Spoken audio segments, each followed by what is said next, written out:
Does YouTube feel different lately? Are you getting recommended content you're not interested in? Maybe even this video? Are you finding YouTube search to be a complete mess? Are you irritated and maybe even frustrated with YouTube's algorithm? Well, you are not alone. My name is Zach and I've been creating content on YouTube pretty much my entire life. I also help moderate the YouTube Partnership Discord, where I've spoken to thousands of content creators on this platform. But most importantly, I've been an avid YouTube viewer since its creation in 2005. I've seen firsthand the many different changes the platform has had over the years. And if you're anything like me, YouTube has felt a little bit off over the last year or so, really the last 8 months especially. As a viewer and creator, things have changed. There's no doubt about it. And in this video, I want to cover exactly what changed and potentially why this is. First of all, because I know people are gonna jump to conclusions, please watch the entire video before getting mad at me.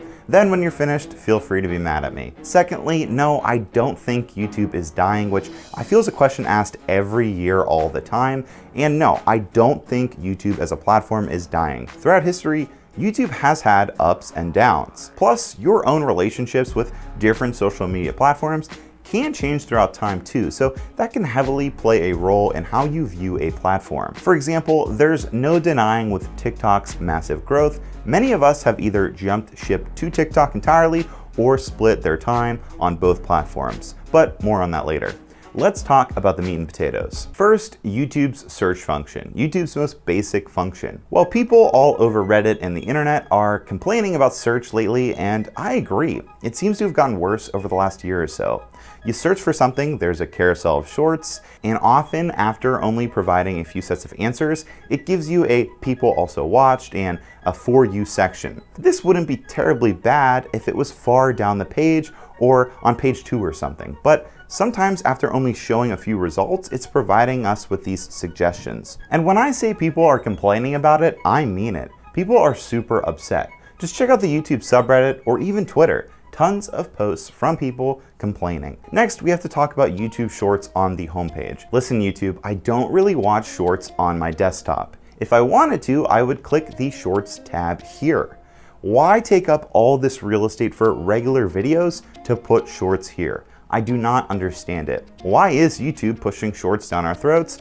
Well, with TikTok on the rise, probably the most popular app currently, YouTube definitely wants creators to use Shorts. It's a new feature and they're really trying to get people into it. So I get it, YouTube will try to pump them out. It's supposed to bring a new audience to your channel, but as a desktop user, I can say it's kind of the worst. Another minor reason YouTube may feel different lately is you may have noticed YouTube keeps giving us videos that we've already seen. It doesn't make any sense to me. It's not effective in getting me to rewatch that video, so I don't understand the purpose of why they're serving me literally the same content I've already seen. Now, for the major grievance I have, which is really the core of this video, YouTube's homepage and recommendation system.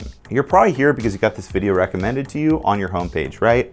I'm a small channel and chances are you have no idea who the heck I am and why did this video get recommended to you. Please let me know in the comments. Are you interested in video essays about internet culture, or was this video recommended to you out of nowhere? Because I cannot tell you how many times I get videos recommended to me that I have zero interest in watching, and it's not just because they're from small creators. It's because these videos are niches I have zero interest in. Right now, I'm subscribed to mainly video essay and commentator creators on this channel. Why am I not being recommended small creators in that niche? Instead, I get recommendations for Let's Plays, movie challenges, and whatever this is. Not only is this terrible from a viewer's perspective, but it's really bad for a creator's perspective as well. For those of you who don't know, every time YouTube serves a video on its homepage or even its suggested section, it counts as an impression for that creator. Impressions are important because every time you click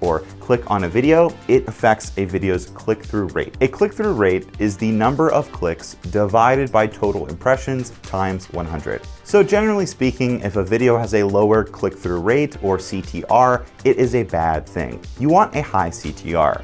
Now there are some exceptions, like if a video goes viral and it's pushed to wider audiences, naturally the CTR will lower. But here's the thing. these tiny channels with a tiny amount of views are not going viral. They are brand new videos getting 1,000 random impressions, which tanks their CTR and destroys any potential momentum they may have. Again, these videos could all be really good, well-made videos that deserve impressions, but from the right audience. This Let's Play video should be shown to people who actually watch Let's Plays. Here's a personal example from my channel. I created a video essay about who should be on YouTube's Mount Rushmore. So generally speaking, which group of people do you think my video would be shown to?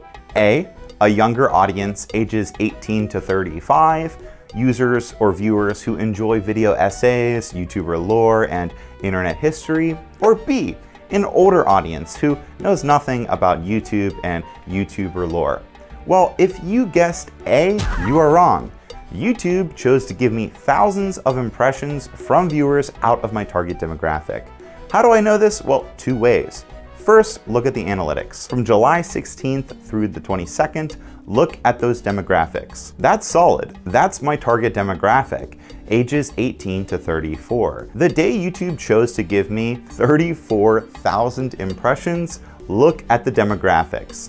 At least 30% of my impressions came from out of my target demographic. And it's not just the analytics. Look at some of the comments. One guy said, and I quote, "never heard of them." Another person said, quote, "never heard of any of the aforementioned before Jenna." And another person said, and I quote, "nice video. The only person I've ever heard of in your list is PewDiePie, and I know more about women than I do him. LOL. End quote. In this video, I talked about 10 of the most popular YouTubers to ever exist. YouTubers that defined ages of YouTube. YouTubers that get millions of views. And these people getting shown my video have never heard of them?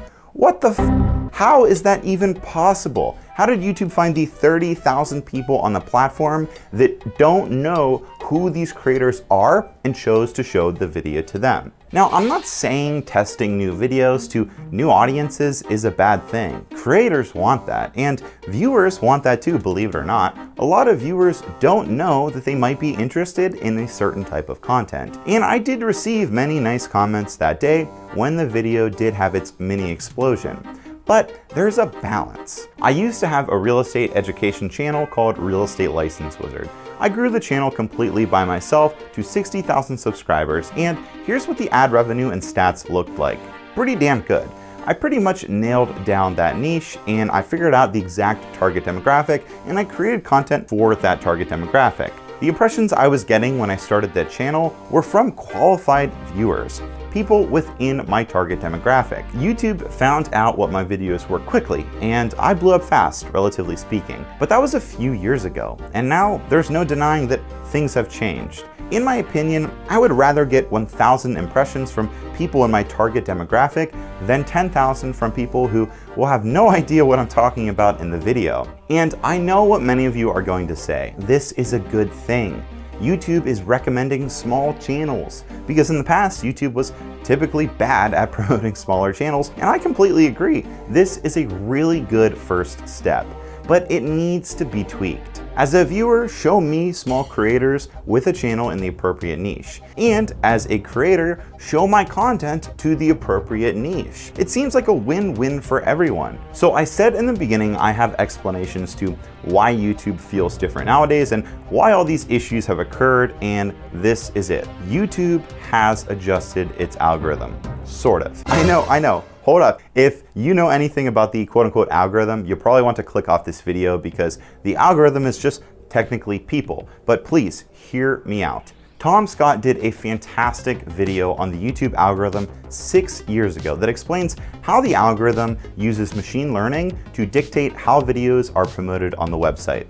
The machine learns from people or viewers.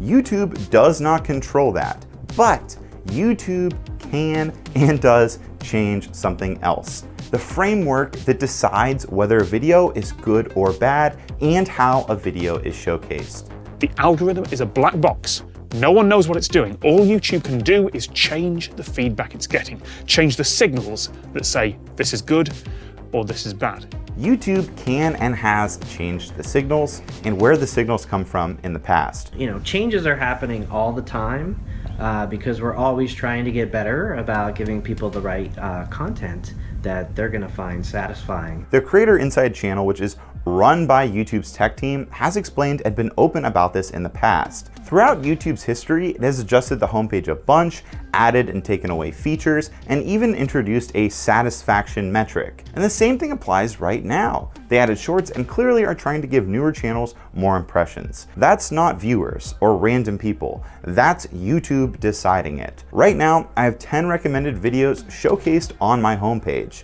Nowadays, 1 out of 10 is typically a random channel I'm not subscribed to or in an irrelevant niche. Viewers didn't decide this. YouTube did. Now let's address the counter argument. Those of you might say, oh, well, those 10 viewers that watched that video might also like the content in your niche too. So it's presenting that video to you because it's adjacent. Well, listen, if that's the case, is that really how we want YouTube recommending content to people? I'm sorry, that system sucks. If you're telling me that all 10 viewers who watch this tiny Let's Play video also likes commentary, that doesn't change the fact that I or me have no desire to watch it. I'm sorry, but that's a crappy system. If I was a betting man, I'd say something changed over the last year or so. Perhaps with the rollout of shorts, that changed YouTube's recommended and suggested system. And again, I don't think these changes are meant to be bad. This is probably the best time to start a YouTube channel. People are getting thousands of impressions left and right. I just wish, as a viewer and a creator, impressions were a bit more qualified. Because right now, YouTube feels different. I'm not getting the content I want to watch recommended to me, and it's incredibly frustrating.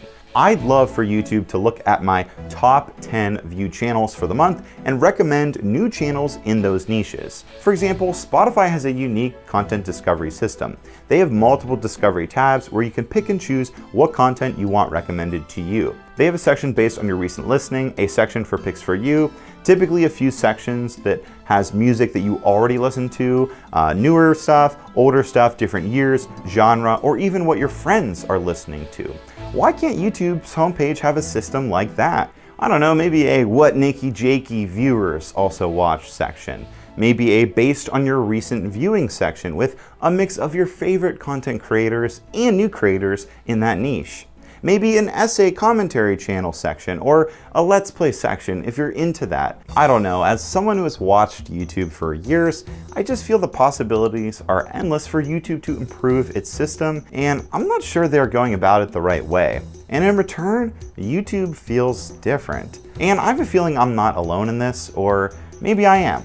We'll see. But on the off chance this video does well, if you do feel like YouTube has felt off lately, please let me know. I hope this video did shine some light on the situation from a viewer's and creator's perspective. That's kind of what I like doing here, it's a little bit of both. If you did enjoy listening to me talk, please check out the other content on my channel. I do video essays on internet culture. I'm trying to get monetized by the end of the summer and I'm almost there.